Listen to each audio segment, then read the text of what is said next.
Hello and welcome to a special Fine Biometrics webinar presentation. My name is Peter Counter. I am the editor-in-chief of Fine Biometrics and Mobile ID World, the internet's leading sources of biometrics and digital identity news, interviews, virtual events, and thought leadership.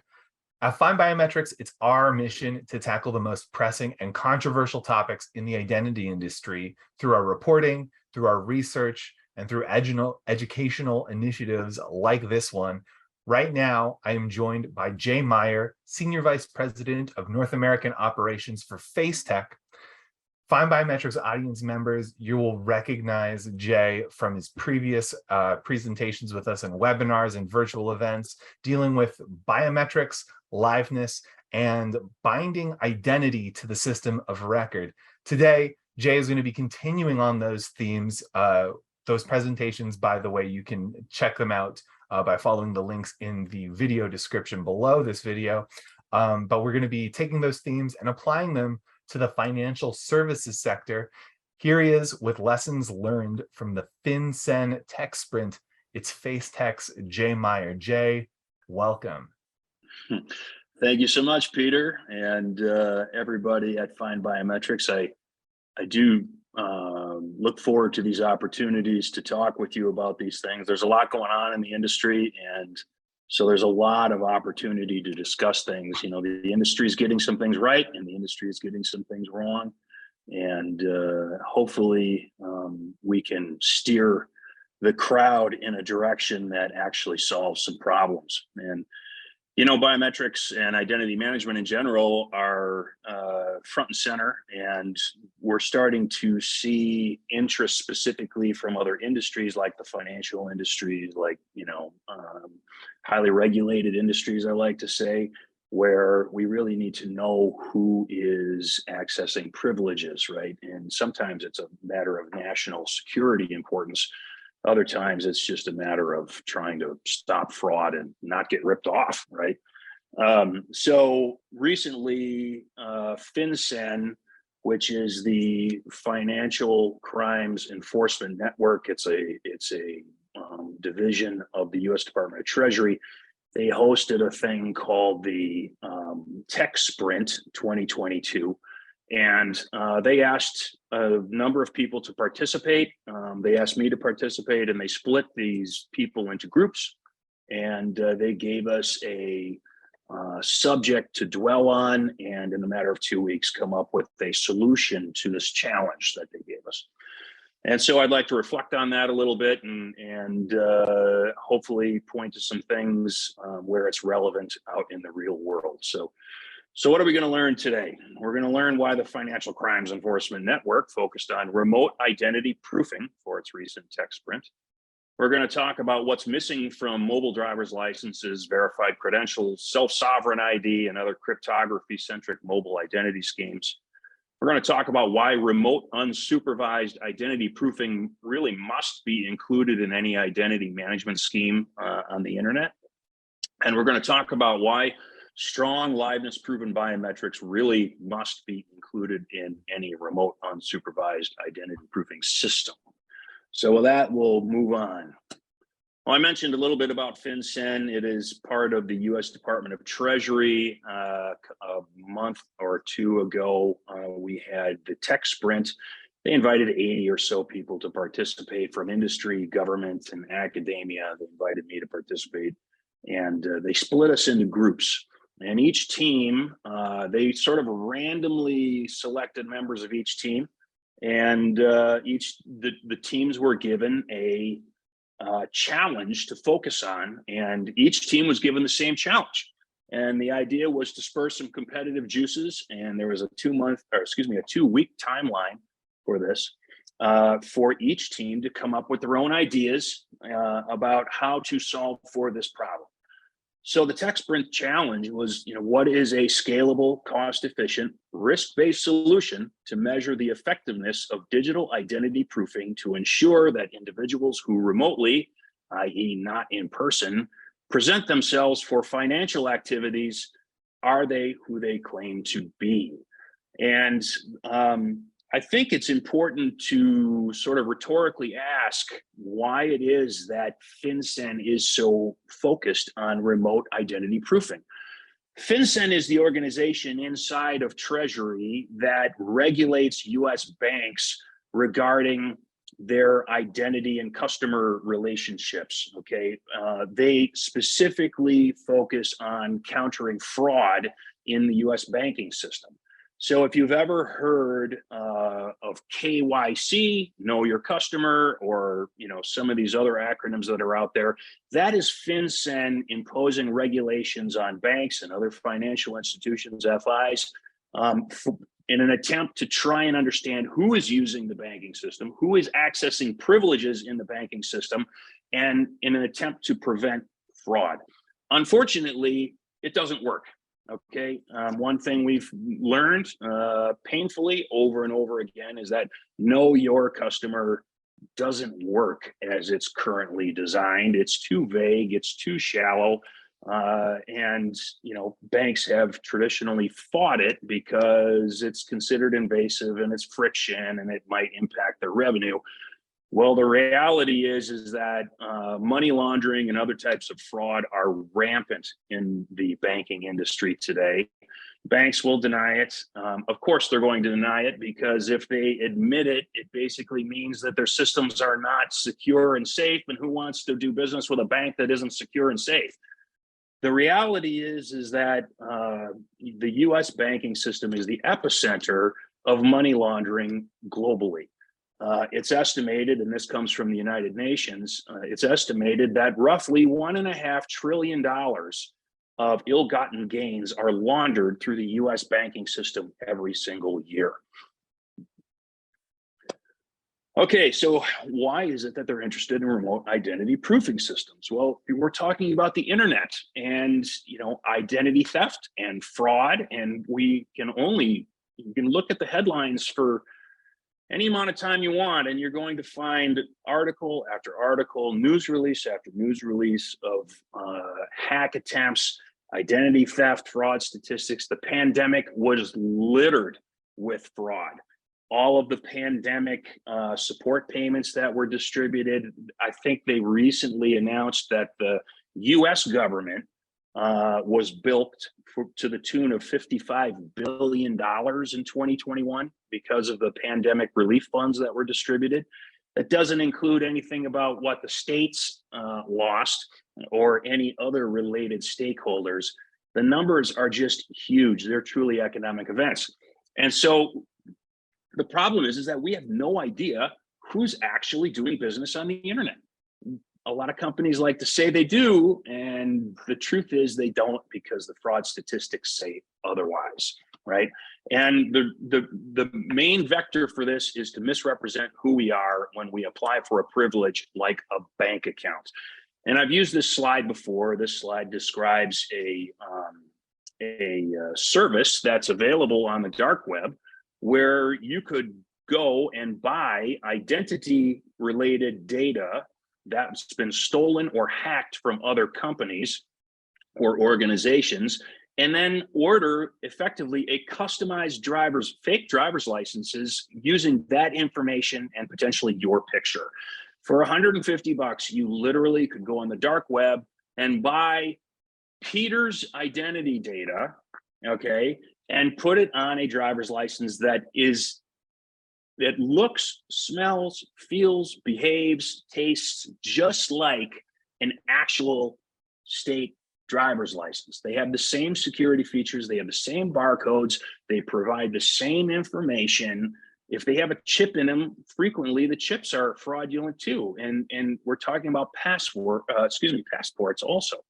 So when you're doing an online identity proofing system, like today, everybody talks about, oh, we're going to take a picture of your driver's license and hold it next to your face, and then we're going to match your face against the picture on there. Well, if you can buy a fake driver's license that is, for all intents and purposes, very real, it's practically authentic, but it has my face on your identity data, of course, the system is going to match my face against the fraudulent face, right? Against the face on the fraudulent driver's license. So the current methods of identity proofing online, when you try and open an account online or buy something online or access a service or some privilege online, the way that we prove identities today is just flawed. It doesn't work anymore. So I like to use logic statements. I studied a lot of philosophy in school along with economics. And here's the first one. If you enroll a fraudster as a legitimate enrollee or a customer, you'll authenticate that fraudster as legitimate again and again. I think it makes a lot of sense. I can't really understand how somebody could argue that, right? And the way we do that is by using fake IDs and synthetic identities, and these documents are standards compliant. They even have fake IC chips in them, as I've already mentioned. So to answer my rhetorical question earlier, FinCEN is interested in remote unsupervised identity proofing because it's a critical first step in combating online fraud, ... And almost nobody is doing it properly or effectively, right? Meaning that industry and stakeholders don't know how to do it to reduce fraud. And this is enabling a huge amount of fraud out in the marketplace. So there's a trick. This is kind of a tongue-in-cheek trick question for my cryptography geeky friends. And I do have a lot of geeky cryptography friends. These guys are perfectionists, and they are very, very smart mathematicians, and they love this stuff. They get a lot of things wrong, though. There's things that cryptography people seem to be afraid of out in the marketplace. And what's happening is that the cryptographically oriented identity management schemes can't compensate for these deficiencies. And yet the crypto guys continue to try and bombard the problem with more crypto, even though cryptography cannot solve the problem. So how does proving a credential's integrity prove who's holding the credential?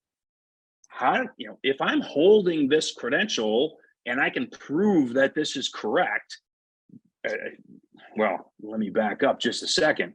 If I have a credential and it's shown to be correct, how do you know who's holding it? That's the question. So we have to go back and look at some ideas in identity management just to make sure that everybody understands the basics, okay?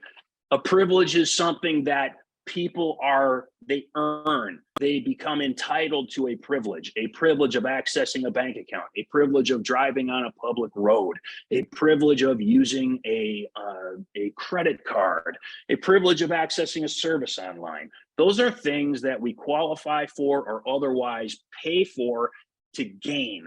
They're privileges that other people aren't allowed to have, right?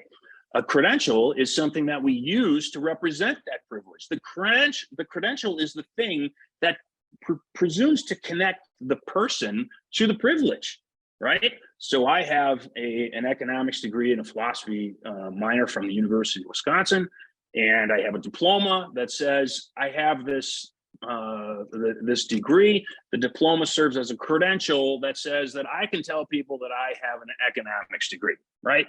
And presumably you can believe that that credential is correct.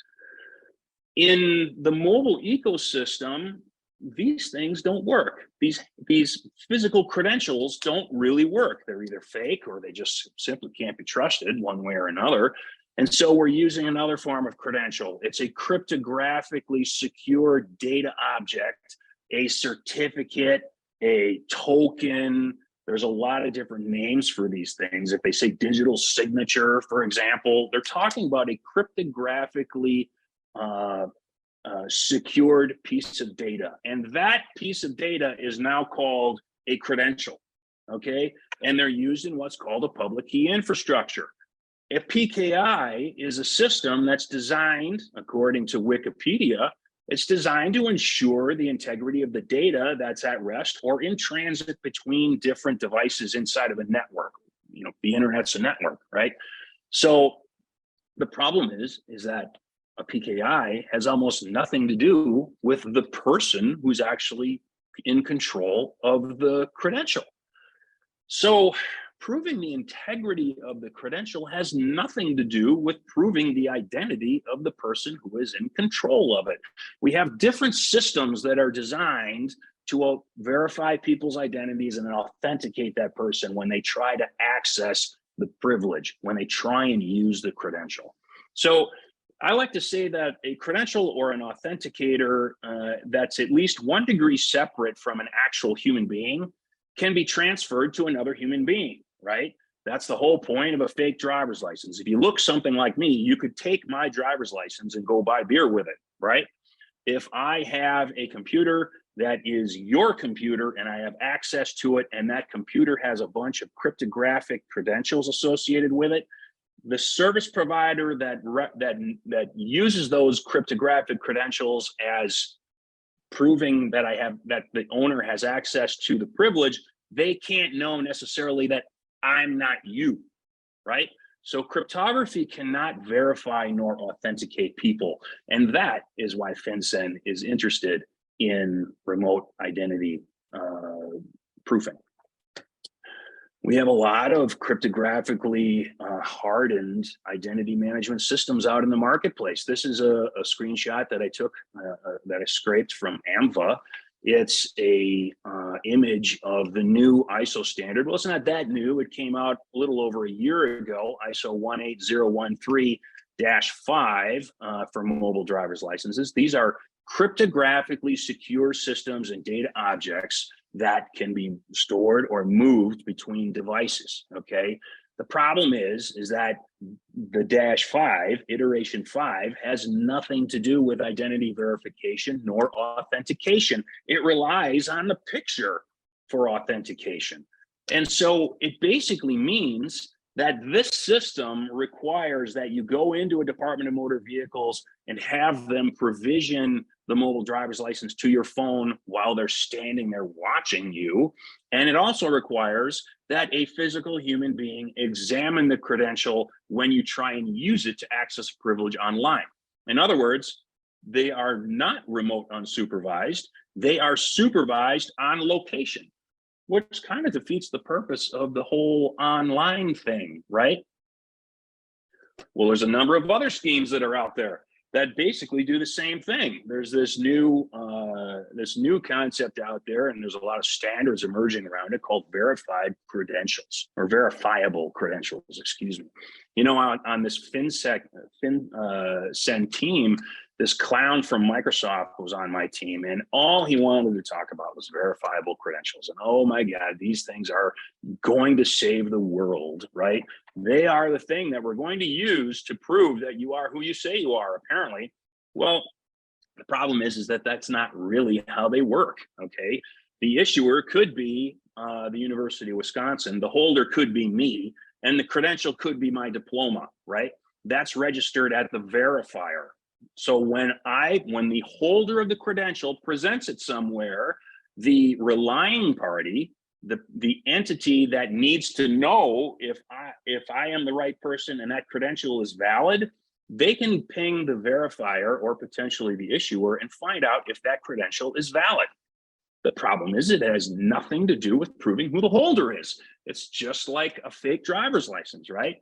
If I have your phone and there's a credential associated with the phone and I have access to your phone, the phone doesn't necessarily know that I'm not you. And that means that the verifier cannot know I'm you. It means the issuer might not know I'm not you when they provision it. I mean, think about it. Are you going to stand in line after you graduate from a university? This is the line to get your digital credential provisioned to your phone. Nobody's going to do that. I was more interested in getting drunk after I graduated, and so I wasn't going to stand in line for that. They can't do it online. They can't send it to you because they have no way of proving who you are. So you have to be there, right? It doesn't make any sense. And what happens if you lose the phone and you have to re-provision these credentials? This is something that the crypto crowd hasn't quite figured out, and so they're just punting on the subject. They're just ignoring it. They're kicking the can down the road, and meanwhile, they're saying verifiable credentials is the way to go. Mobile driver's license is the way to go. And here's another one, self-sovereign identity nonsense. This one's almost worse, okay? think about it. You have to have if you're going to allow people, what self-sovereign does is it allows people to declare who they are and what they do. And we could have, for example, a bank could provision a cryptographic, digitally signed credential to my phone that says that Jay has a bank account at this bank. The problem is that none of the self-sovereign schemes talk about how to know if it's Jay, right? So the same questions arise. How does the issuer know who the holder is when they provision the verifiable credential or the self-sovereign credential or the mobile driver's license if you're not standing there in person, right? Is this really the person that earned the credential? How does the verifier or anybody else know who the holder is when they try to present the verifiable credential or the self-sovereign digitally signed credential or the mobile driver's license? They can't. They can't as it is right now. Cryptography doesn't do this. And how does the holder get a reissued credential after losing the device that holds the wallet that contains the credential?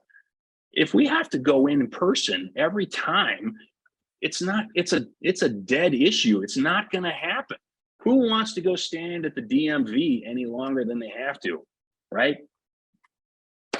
So here's another logic statement. If you don't prove to whom you are provisioning a cryptographic credential before you provision it, you can't actually know who you're authenticating when they try and use the credential, right? So we have to know it's Jay when Jay tries to open a bank account, because otherwise, when the person that has access to the bank account uses it, you may authenticate a fraudster every time. If I'm Jay and I'm using Peter's identity to open a bank account, the bank has no way of knowing that I'm not Peter, right? That's exactly what's happening right now, folks. And these cryptographic schemes don't know how to solve for this problem.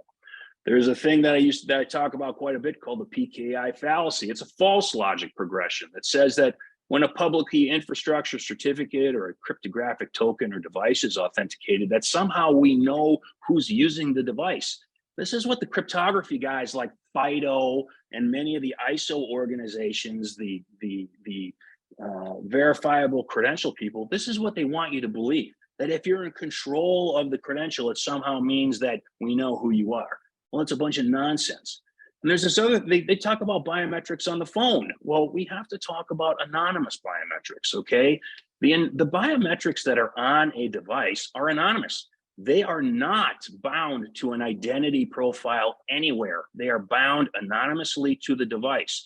And when you open up your phone, when you do this or touch the fingerprint sensor, your phone does not know that this is Jay. It doesn't know that it's Jay's fingerprint or Jay's face. It just knows that it's the same face that was enrolled on the phone when at some time in the past, okay? Those enrollments can be redone. Those enrollments can be changed. The phone is bound to an identity at Apple somewhere, right? The biometric is bound to the phone, but the biometric is not bound to an identity. So presumably, I could enroll on your phone with my biometric and your phone wouldn't know that I'm not you. And if that's the case, then the third-party service provider, the bank, right, the dating app, the government service provider online in a remote unsupervised situation, they also cannot know whether or not I'm actually you. This is why they don't lend money through apps, folks. So who are we actually? Well, we are who the government says we are, right? We get a birth certificate when we're born. We get a driver's license from a government organization when we are approved to drive on the road. When you have to change your name, you have to ask the government, okay? Our travel documents are all government issued documents. Your passport in the United States is issued by the US State Department. All the visas, like the Mexican border crossing card or the green card, are issued by the Department of Homeland Security. They have a picture on them and they have identity data, and that picture is bound to an identity profile in their databases, right? That's how we represent who we are in the real world. So those are the profiles that we need to verify against and authenticate against. Well, since we're all talking about triangles, I thought I'd use my own, Big J's triangle of trust. I know that's almost the same name as the verifiable credential guys. I hope they don't come after me for using this, but I want to talk about what's really important in remote identity management. Okay. It's not the device. What's important is the identity is verified, right? The person who is representing themselves as that identity is actually the right person. And the person and the identity are both connected to permissions, rights, and privileges. You don't really need a phone to do that, okay?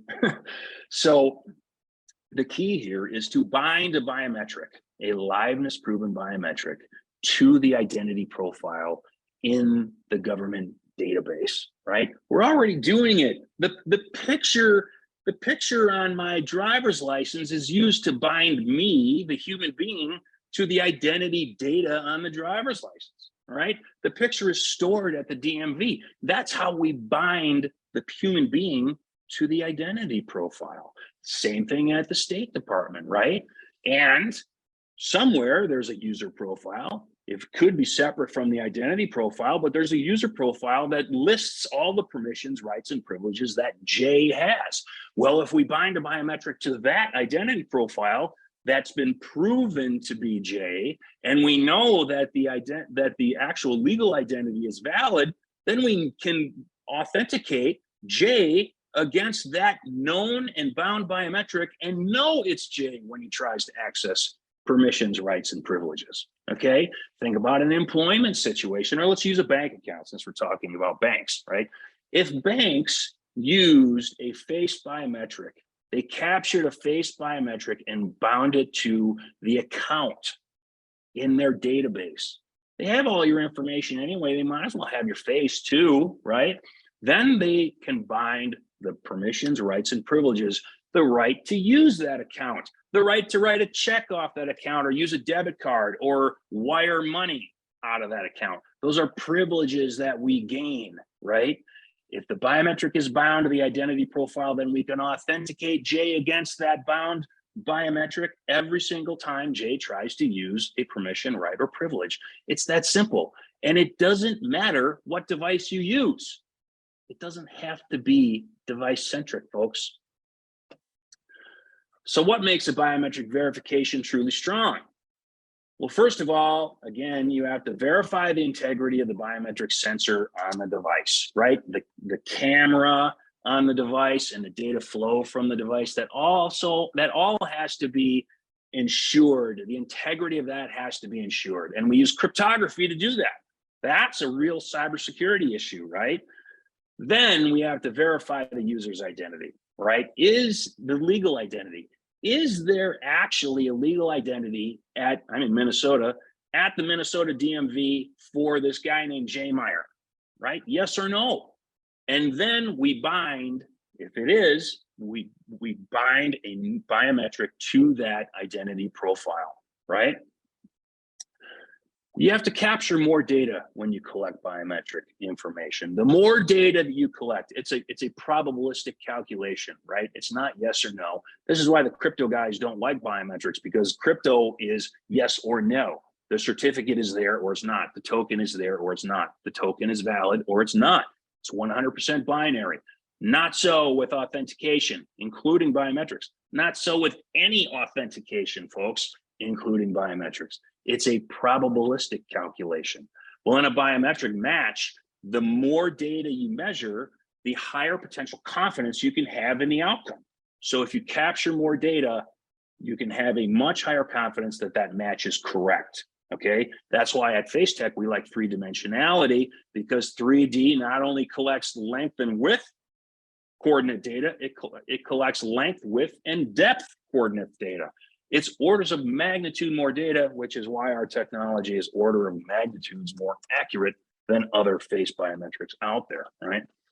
You want to capture liveness data and matching data concurrently from the same data flow. That's the one nice thing about face biometrics is that it's captured from the same camera, right? If you're using face-based liveness data, it's effectively the same data as the matching data. And this is important for a couple reasons, which I will explain in a moment.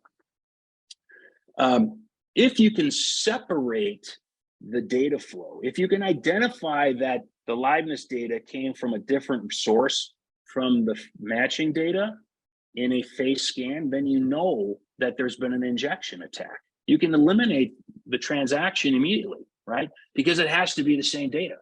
So we can, using cryptography and other methods, we can determine whether or not the data came from the same source, right? It also provides us, this separation provides us an opportunity to mitigate honeypot risk from the database. This is important, right? Everybody, the privacy experts, people are worried about your biometric data being stolen. I'm telling you that this is a bunch of nonsense, people, okay? If cryptography is as good as the crypto guys want you to believe, and it's used for guarding data at rest and in transit, then it's good enough to protect biometric data. If it's not good enough to protect biometric data, then the crypto systems they're advocating aren't good enough either, okay? That's another logic progression for you folks. Well, if you use face liveness and matching data that are collected concurrently, once you do the liveness check, you can eliminate some of the liveness data, and that leaves nothing but matching data. Well, if somebody steals the matching data, they can't resubmit it to the system because the system is looking for all of the data, including liveness data, right? So if the liveness data is missing, or if it was collected at a different time or isn't appropriate, the transaction is eliminated. We're not ensuring, you want to ensure that nobody steals the data. That's just a best practice.